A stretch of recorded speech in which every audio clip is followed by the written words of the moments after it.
दृष्टि पटल या दृष्टि रेखा भी कह सकते हैं। बाबू जब तुम खड़े हो, कहीं पर भी खड़े हो, लोग वो क्या देखता है, हम लोग आंख से देखते हैं, क्या देखते हैं, सामना देखते हैं, नीचे देखते हैं, ऊपर देखते हैं।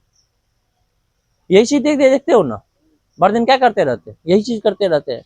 ऊपर देखते हैं, नीचे देखते हैं, या सामना देखते हैं, और कुछ नहीं देखते हैं। ये हम लोग दृष्टि पटल कह रहा है, दृष्टि पटल या दृष्टि रेखा भी हम कह सकते हैं। इसमें ये देखो बाबू, यदि एक व्यक्ति यहां पर खड़ा है, एक व्यक्ति क्या है,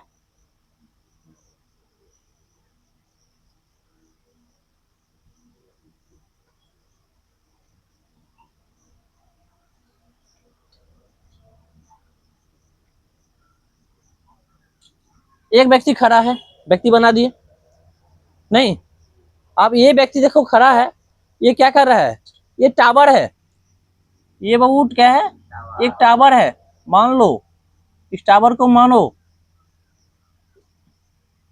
तुम पढ़ने जा रहे हो तो टावर को मान लो ये टावर है।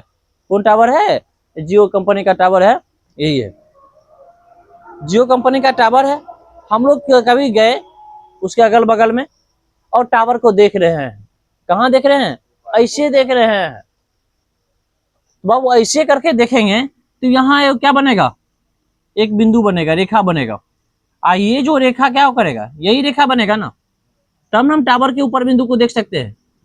इसी रेखा को हम लोग क्या बोलते हैं, दृष्टि पटल या दृष्टि रेखा बोलते हैं। क्योंकि हम किसी को देखेंगे ऐसे देखेंगे, या यहां से देखो, या टावर के ऊपर से देखो, टावर के ऊपर से देखो। अब मान चलो हम छत पर खड़े हैं, कोई नीचे से बात कर रहे हैं, तो कैसे बात करेंगे, ऐसे करके बात करेंगे, तभी मेरा क्या होगा, सीधा तो नहीं देख सकती हो। तुम्हारे मान चलो छत के दीवार के समीप आ जाएंगे हम, और कहेंगे हाँ ऊपर वाले देखो, हमको देख पाएगा क्या, हम दीवार के किनारे में आ जाएंगे, ऊपर वाला देख पाएगा क्या, क्यों नहीं देख पाएगा, क्योंकि वह 180 डिग्री पर झुक तो नहीं सकता है। जो व्यक्ति ऊपर में है वो 180 डिग्री पर झुकेगा क्या, नहीं झुक सकता है, बिल्कुल उलट जाएगा। तो थोड़ी दूरी पर आता है, तब हम लोग ऐसे करके बातचीत करते हैं। तो यहाँ भी एक दृष्टि पटल बनेगा, हमारे आंखें पर बिंदु बनेगा, जो आंख क्या करेगा, आंख से आदमी का क्या करेगा, आंख से आंख मैच करेगा, एक रेखा की निर्माण करेगा। उसके बाद ये जो टावर है, ये टावर है, इस टावर को कभी कभी आपके प्रश्न में टावर नहीं देकर सिंपल सा गप कह देगा, ऊर्ध्वाधर, ऊर्ध्वाधर रेखा। अर्थात टावर तो मतलब समझ गया, ऊर्ध्वाधर रेखा मतलब भी होता है क्या है, एक लंबत, नहीं एक लंबत ही हम लोग जानते हैं। अब हम लोग चर्चा करेंगे, क्योंकि ऊर्ध्वाधर रेखा आपके प्रश्न में रहेगा। आप इस प्रश्न को ये नहीं समझिएगा सर टावर समझाए थे, यहाँ पर ऊर्ध्वाधर रेखा पूछ रहा है हमसे। टावर या मकान या वृक्ष, तो कुछ भी होगा, तो हम लोग इसको लंबत ही ऊर्ध्वाधर रेखा के रूप में ही जानेंगे। अब एक क्या होता है जानते हो, क्षैतिज, क्या होता है जी, क्षैतिज, क्षैतिज क्या होता है जी, क्षैतिज क्या होता है, क्षैतिज मतलब एक आम भाषा में आप समझ लीजिए, क्षैतिज का अर्थ में जो धरती के समांतर हो, पृथ्वी के समांतर हो, पृथ्वी की समांतर जो भी रेखा है वो रेखा क्षैतिज के रूप में ही हम लोग जानते हैं। जैसे ये रेखा देखो, ये जो रेखा दिख रहा है, ये रेखा समांतर है कि नहीं है, किसके समांतर है, पृथ्वी के समांतर है। पृथ्वी के समांतर ही रेखा को हम लोग क्या बोलते हैं, क्षैतिज रेखा बोलते हैं।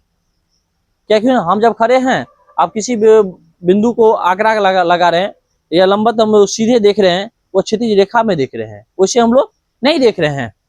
तो क्षैतिज रेखा आपने समझ लिया। अब हमको समझना क्या है, जैसे ये कहता है क्या, जब कोई टावर है, टावर के पास कोई एक व्यक्ति खड़ा है कुछ दूरी पर, अब कोई व्यक्ति पास दूरी में खड़ा है, तो यहाँ से इसकी दूरी इधर होगा या इधर होगा, जहां भी हो, अगले बगल में ना होगा ना, तो इसको हम लोग क्षैतिज रेखा के माध्यम से देखेंगे। अब इसमें मेन पॉइंट, सबसे अधिक मेन पॉइंट हो जाता है, जैसे यहां पर आप गौर कीजिएगा तब प्रश्न में बताएंगे। एगो फिर बच्चे को बनाओ।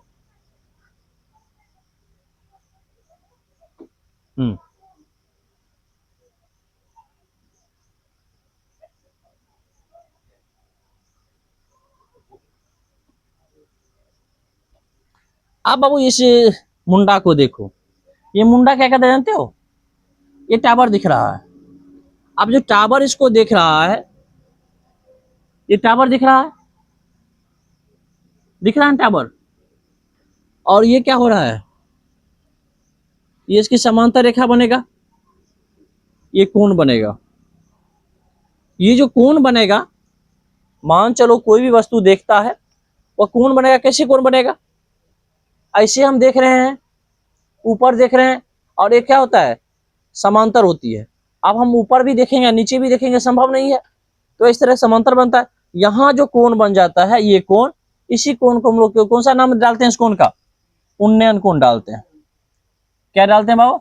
उन्नयन कोण डालते हैं, अर्थात उन्नयन कोण मान लेते हैं। इसका क्या नाम आता है बाबू? उन्नयन कोण मान लेते हैं। और ये आपका क्षैतिज रेखा, ये आपका दृष्टिपटल अर्थात दृष्टि रेखा। इस जो बना कोण क्या होता है? उन्नयन कोण।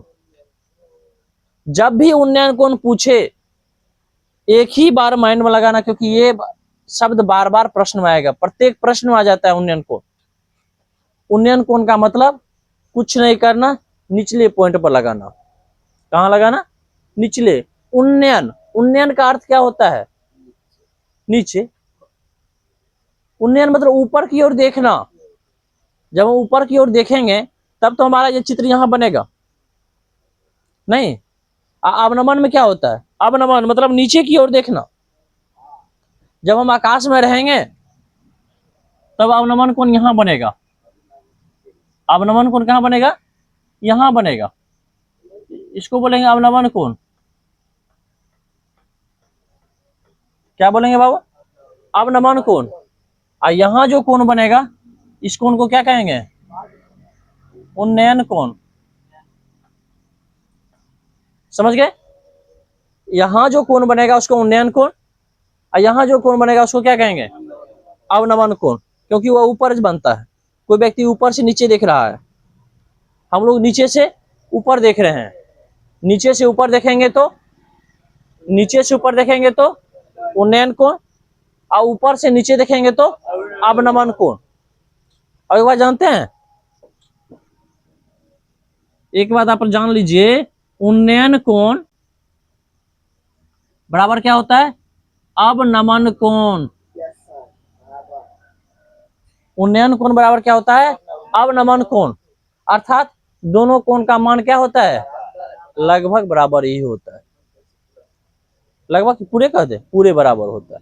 क्योंकि आपका ये जानते हो, उन्नयन कोण बराबर अवनमन कोण। क्यों? क्यों? एकांतर कोण के हिसाब से। एकांतर कोण के हिसाब से। एकांतर कोण हमेशा क्या होता है? सदैव बराबर ही रहता है। तो हाइट एंड डिस्टेंस में जितना पॉइंट अभी लिख रहे हैं, आपको बोर्ड पर चमक रहा है, इस पॉइंट को माइंड में सेट कर लो। देखो प्रश्न आपका दौड़ता हुआ बनेगा। यदि आपको ये माइंड में सेट रहेगा, क्या करेगा? दौड़ता हुआ बनेगा। नहीं, ना आपको दृष्टिपटल मालूम है, ना ऊर्ध्वाधर रेखा मालूम है, ना क्षैतिज मालूम है, उन्नयन अवनमन नहीं मालूम है, तब प्रश्न बनाने में क्या होगा? बहुत कठिनाई होगा। यदि तुम थोड़ा भी दिमाग इसमें खर्च कर लोगे तो बनाने में सबसे अधिक मजा इसी में आता है। सबसे अधिक मजा इसी में आता है। एक बिंदु हमने छोड़ दिया। आप बहुत से प्रश्न जब आएगा उसमें आता था पाद बिंदु। कौन सा बिंदु आता है? पाद बिंदु। इसका क्या दोस्ती है जानते हो? पाद बिंदु का मतलब होता है जहां से हमने प्रारंभ किया। जहां से हमने प्रारंभ किया। प्रारंभ कहां से करते हैं? मान चलो यहां से ही, यहां से हमने टावर भी बना दिया। अब यहां से ही कौन व्यक्ति कितना दूरी पर खड़ा है उसका भी हम लोग संकेत करते हैं। तो ये मेरा क्या हो जाएगा? पाद बिंदु। मतलब तुम जहां से प्रारंभ करते हो उसी को हम लोग पाद बिंदु के नाम से हम लोग जानते हैं। यही मेरा हाइट एंड ऊंचाई एवं दूरी हाइट एंड डिस्टेंस का टॉपिक है। अब हम लोग प्रश्न की ओर चर्चा करेंगे। अब हम लोग जब चलेंगे प्रश्न की ओर क्या करेंगे, चर्चा करेंगे। ये छोटा सा एक क्लास था, क्योंकि ये समझना जरूरी है। ये समझ गए, अब प्रश्न बनाने में हमें कोई तरह का दिक्कत नहीं होनी चाहिए। चलिए